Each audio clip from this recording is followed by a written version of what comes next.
Motto ഈ ഇപ്പം കേരളത്തിൽ ഉപതെരഞ്ഞെടുപ്പൊക്കെ നടക്കല്ലേ 3 സ്ഥലത്ത് നടക്കുന്നുണ്ടല്ലോ.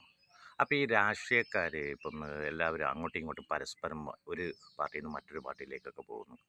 അതിനെക്കുറിച്ചിട്ട് നിൻ്റെ അഭിപ്രായം എന്താണ്? ഏ ആ എന്ത്? ഓഹോ ഹോ ഹോ ഹോ ഹോ ഹോ. അങ്ങനെയാണല്ലേ.